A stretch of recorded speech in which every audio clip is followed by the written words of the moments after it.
So we think this is a good way to begin the new year, to let it really be new and not drag so much of last year into this year. So we are eager to talk with you about you creating your own reality. And we want to awaken within you your realization of your vibrational contribution to every moment in time. We want you to find the balance between the desire that life has caused you to focus into place and the open valve, so to speak, which is the conduit between you and the energy that creates worlds. It's like a pipeline where the energy that creates worlds flows through you toward whatever it is you're asking for. And the balance of your asking and your allowing of that energy to flow is really an important thing for you to consider. We want to talk to you about it in a way that might feel a little new to you, because it's that balance of desire and belief that equals not only what happens and how it happens, but how it feels while it's happening. In other words, everything that you feel, all of the emotions that you live, in other words, what your life feels like to you and what your life looks like as it unfolds, is all about the factors, these simple factors of what life has caused you to ask for now and how open you are about letting it flow. So always when Esther has a new experience, we use the analogies of her life because they are so pertinent to her and usually to you as well. So we're going to tell you a few things that are going to awaken in you some things that you might be doing too. So in Esther's new house, it's quite big, far bigger than one person needs, but not one bit bigger than one person wants.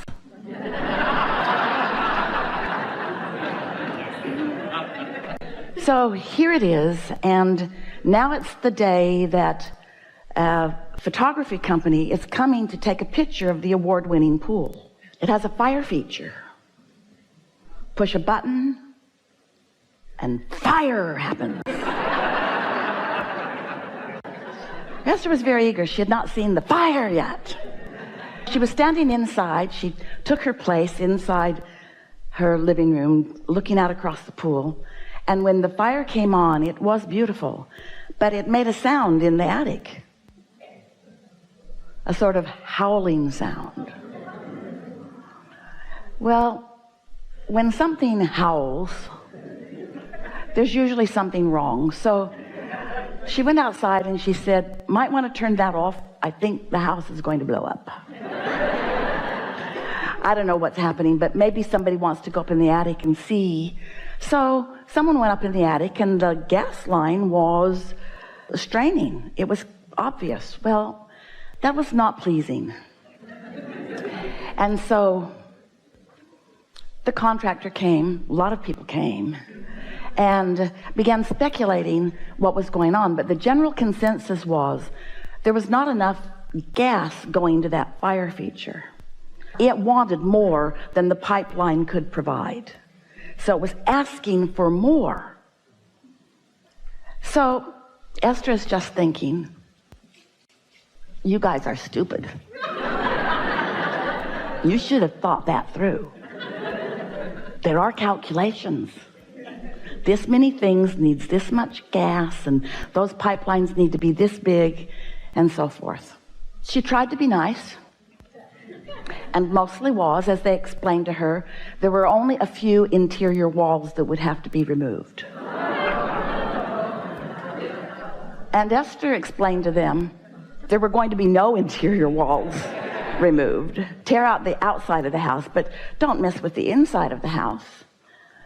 And then she decided to just cool her jets, because she could feel that she was going off the deep end and that no good was going to come from her involvement in this. And now it's right before the holidays. Nobody wants to do anything anyway. And so Esther just decides to chill and let the universe take care of it. Those were her empty, hollow words that she was speaking to them. So then she's enjoying her house. Everything else works as long as she doesn't turn on the fire. or the pool heater, or the outside fireplace. Just a few things. Everything inside is working. So then the next day, or the day after the next day, she's standing in her living room, and she has really a strong impulse to step out into the front yard. And as she does, she hears a strange sound, not so different from the sound that she'd heard before, except it's outside rather than inside. And so she stood there and realized that it had something to do with the sprinkling system, the underground system. She stood there long enough that that zone turned off, and when the zone turned off, the sound went away. It wasn't a sound of water running. It was a sound of something straining. It was a sound of something odd. It was a sound of something going wrong. So she called and left a message, and then didn't worry about it. It's winter. Nothing really needs water out there anyway. Something to think about later, though. And then a day or two later, a man came to teach her pool school. He's going to show her how all the buttons work, and he's a lovely man, and she learned about her new swimming pool. And as he was getting ready to leave, he said, "Oh, I noticed that you have a broken sprinkler down on the back of the property." And Esther looked down, and sure enough, there was water bubbling up out of the ground. So she called the landscaper, who was in the area and was there in 2 minutes, who called the sprinkling company, who was also in the area and was there in 5 minutes. And so within 7 or 8 minutes, there were people there to deal with this broken sprinkler. Turned out the sprinkler wasn't broken. It's just downhill, and the system had just turned off, and water was just draining out of that. But now they're there. And so Esther says, "Oh, I have a question for you. Can you turn on whatever zone makes something happen out here in the front?" And so they did, and that sound came. And Esther said, "Does that sound normal to you?" And they said no. And so they were there for a while and figured out that someone had wired 2 zones together so that when either zone was calling for water, both zones were calling for water, and there wasn't enough water for both zones. And so the demand was greater than the supply. You getting a theme here? The demand is greater than the supply. What does that mean to you in terms of creating? Well, it meant something to Esther. I have desires that my open valve isn't supplying, which means my valve is not as open as I think that it is. I'm asking for more than I'm letting come through. I've got beliefs that are blocking my own desires. That was a shocking thing for Esther to hear. She didn't want to admit it. She didn't want to own that. She doesn't want to have a desire that's stronger than her ability to supply it, because she knows the supply is always there and no one is holding back from her supply. She just might have the valve pinched off with some belief that it needs to be harder than it needs to be. You see what we're getting at? And so that really is a wonderful way to understand creation, because when you ask, it's given every single time. The question is, are you letting what's being given in? Or do you have beliefs that have got it choked off in some way? And so if what you're asking for isn't coming easily, you've got it choked off, because you are supposed to be able to ask and it is given, and you're supposed to be able to let it in. Unless you've had past experiences that you keep practicing. Esther believes that construction is wonderful but difficult. Esther believes that people mean well but don't always know what they're doing. And she's got so much evidence to prove it. The stories she could tell you and entertain you with, oh, you would be so entertained, and then you would add your stories, and together you would collectively practice the flawed premised theory that life is supposed to be hard rather than that life is supposed to be fun. Esther's been practicing justifying the goodness that comes to her through her hard work longer than is good for her. And you are too. We just wanted to begin this gathering with this powerful and always true premise. How things are playing out in your life experience is how you know what you're doing with your request for the supply and you're letting the supply in. You can tell by two ways how you're doing creationally or vibrationally. You can tell by the way you feel, which you sort of get used to feeling the way you feel so you don't know you're even feeling it. When you feel valiant, what's that emotion? Valiant. What is it? Is that a positive emotion or a negative emotion? Really? That's you against the world? Really? That's positive? Oh yeah, I can wrestle you to the ground and kill you. One day, Esther decided to move the rods in her closet that were not placed the way she'd asked them to be placed. Oh, it was a weekend. No one was around. She literally took a rod out of the place with great struggle because it was really tight in there and just a smidge too long to go back in easily. So she put it upside down and hammered both ends of the pipe until it was just short enough that it would fit back into place. There.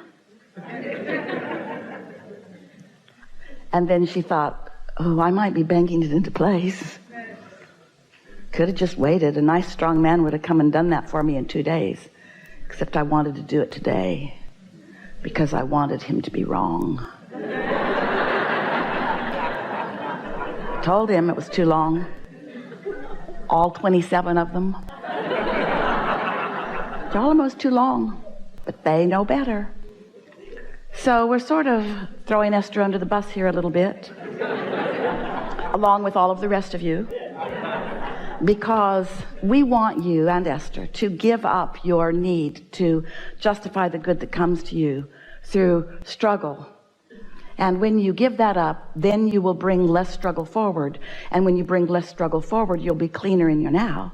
And when you're cleaner in your now, then things will unfold more easily for you. And so today, let's just talk about your desire, which is your demand.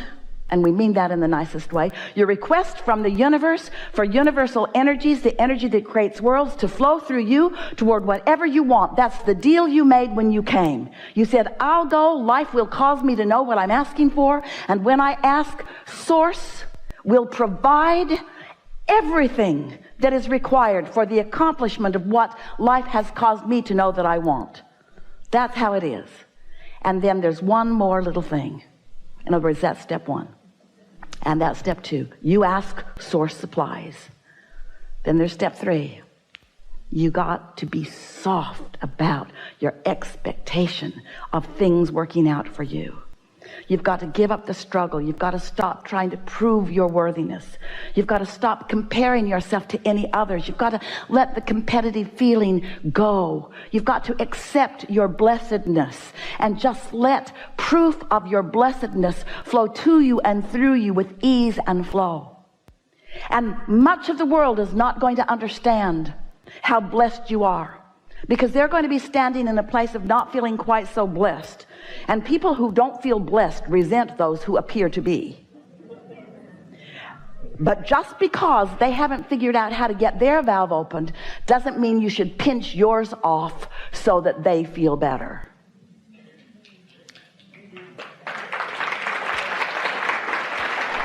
And so we've enjoyed this interaction immensely. We're eager to talk with you about whatever it is you want to talk about. We want you to know that Esther is living happily ever after, and that we appreciate all of her fine-tuning, and we like how willing she is to get out there and live life, and how willing she is to ask for more energy than she can accommodate, and then see the results of that imbalance, and then do something about it. That's the dance that you're all playing. It's the balance between desire and belief, desire and belief, desire and expectation, asking for it and letting it flow.